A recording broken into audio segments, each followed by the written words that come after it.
Hello everyone, and today we're diving into an incredible new tool called Answer This, which can actually streamline your literature reviews like never before. And I think this could be one of the best new AI tools for academic research and literature reviews. So let's see how it works. You can try this tool for free. So I'm going to click on that, and you can sign in with your Google account or enter your details. And once you've signed in, this is the main interface that you're going to see. And you can see it's actually quite nicely organized. So you've got your literature review area here, and we're going to explore this in detail. You've got your library, and that allows you to save and organize research papers. You've got search papers where you can locate your relevant research. And you've got editor where you can actually start writing and editing your work and your projects as well, so that you can have an independent space for every different project. So I want to start off with conducting a literature review. So if I click on that and come down to here where it says prompt helper, you'll find it says click to select a tool, and it will give you a number of options of the things that you can do, like write a literature review on, perform quantitative analysis, suggest research questions, ask questions. So many different tools that you can use to support the different tasks that you want to do. But I want to start off with writing a literature review because I feel this is where Answer This stands out and really excels compared to many of the other AI tools that are available for research.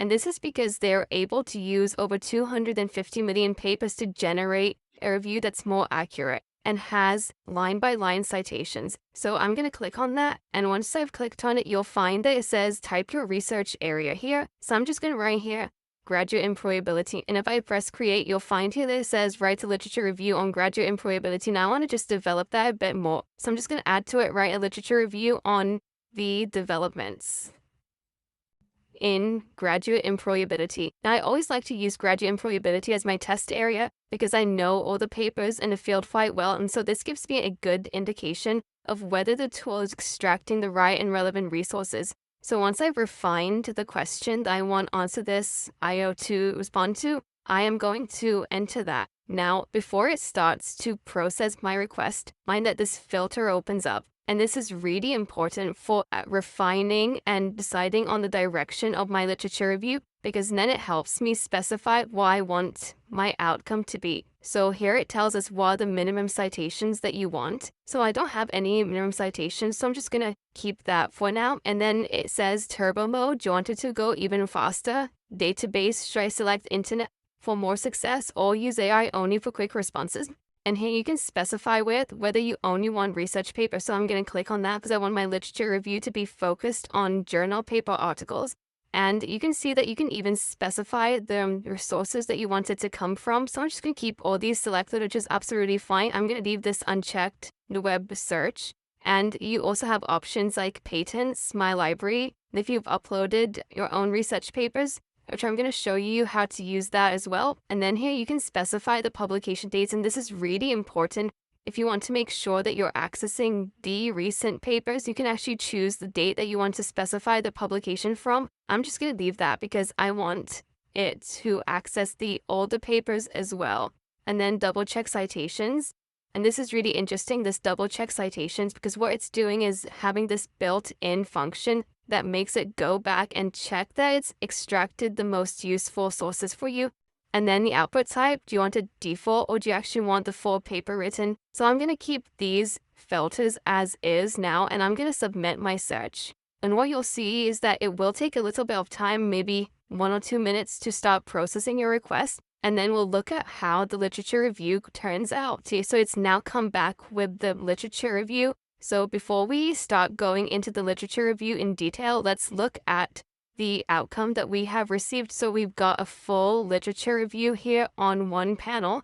And at the bottom, I will see that it's extracted the information from a number of sources. So if I scroll down, I can see that it's used over 32 different sources for my paper. And also we've got on the right-hand side panel, we've got the sources that it's used and extracted the information from. So I'm just going to maximize here the literature review section in order to go through it in detail. So let's look at the response that we have received. So we've got a title here, a literature review on developments in graduate employability. It started off with the introduction and a nice section heading for the introduction, the evolving landscape of graduate employability. And it tells us this literature review examines the evolution of graduate employability research, tracing its conceptual development and exploring key themes that have emerged over time. Now remember, in my prompt, I wrote, write a literature review on the development of graduate employability. So it's actually responded directly to that question. The review synthesizes findings from various studies highlighting both the progress made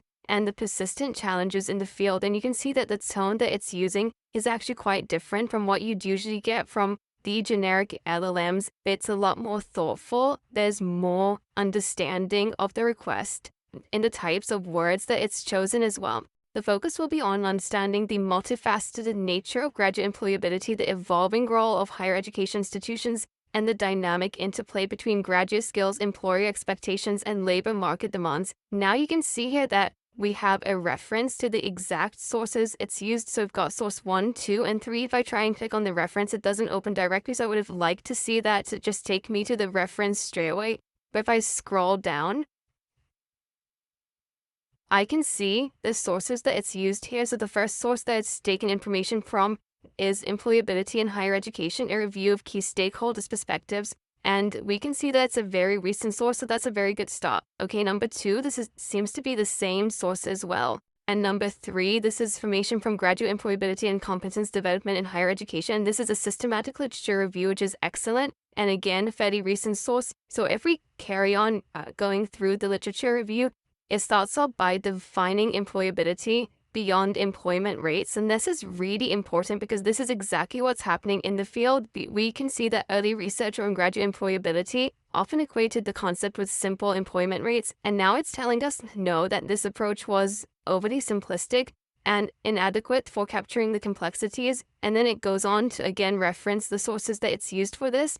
And then it moves on to stakeholders' perspectives and responsibilities, the government policies and agendas, the role of higher education, employer expectations, student perceptions and agency, and so on. And I can tell you from reading through this literature review that it's actually been unbelievable in how it's found the main gaps in the literature. It's addressed the key issues and the challenges, actually integrated a broad range of perspectives. And if we look at the way it's structured the literature review as well, you can see that's been very systematic. And here it comes to the emerging trends and challenges, and then it talks about certain key areas it's very critical in the field, such as the impact of globalization, addressing the skills gap and mismatch, the role of work integrated learning. This is a huge area that falls on the graduate employability, and it was able to draw on that sub area and to integrate that within the literature review. The amount of sources it's used and the quality of the sources, it's not something that you generally get with a lot of the other AI research tools, but the relevance, this is where I think Answer This is very effective. It seems to know how to extract information from highly irrelevant sources. So the other feature that I find extremely useful on Answer This is that you have the ability to upload your own papers into your library. So for example, I can here click on Upload New Papers. I'm going to select a number of papers that I have, and I'm going to now upload all these papers into the library. So what I can do is that I can then select all the papers that I want to chat with. So I'm going to select all the ones that I've recently uploaded. So I'm going to select all these on this page. And what I can then do is I'm going to go to chat. You'll see that it's saying it's setting up the chat. And you can see I've selected a large number of papers that I now want to chat with. So the first question I'm going to ask here in the chat panel is synthesize the papers and provide me with the key insights. And see that it's now come back with the response. It's synthesized the papers, and you can see here from the sources it's used 12 different papers, and then it's come back with a really good synthesis of the multidimensional nature of employability, the role of capital and context, the gaps between the academic programs and the employer expectations, measuring and assessing employability.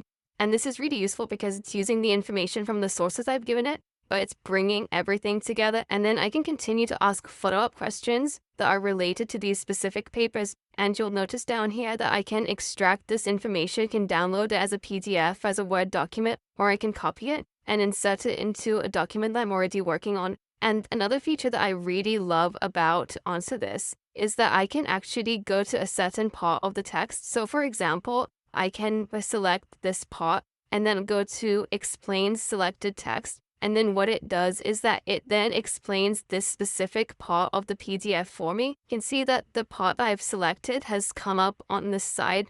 And then it goes on to say this passage explores the relationship between skills development in higher education and graduate employability. It's also a crucial concern for students and universities themselves. So it goes on to explain this whole section in a more simplified, straightforward way. So the next feature I want to show you is the search papers option. And here I can search for papers on any topic I want. So I'm just going to here add graduate employability as my search term. And then I'm going to enter that. When you can see it's come back with a number of relevant sources. So I have about 12 pages of sources. And what I can do is I can sort these sources. So I can sort by date or citations. And this is extremely useful to be able to sort by citations, because then helps you identify the most influential papers in your study. So you can see that once I've sorted by citations, I get the paper by Tomlins, which has 672 citations. And I've got another paper here by Clark with 506 citations. So immediately I can see the most influential papers in my field. And also I can sort by date, and this is actually quite useful as well if you want to identify any emerging trends in your field. And what you'll notice is that you also have the option here to extract data. And then I can specify that I wanted to find, for example, the research gaps from every single paper on every single source that I have. And then I can select Add Column. And what you'll see is that it will start to add the section on research gaps for every single paper. So it's now loaded, and now it comes up with the information. So it tells us that for this paper, the paper identifies research gaps in graduate employability, emphasizing the need for shared responsibility among higher education institutions, students, governments, and employers, and it highlights a disconnect between employers' expectations and the government's employability agenda. So I can then use these research gaps and I can skim through them and quickly identify something that I want to focus on in my coming paper. So that's quite a really useful tool to be able to extract that data. And you can do that for many other things as well, such as the limitations, the future work, or you can enter your own custom instruction.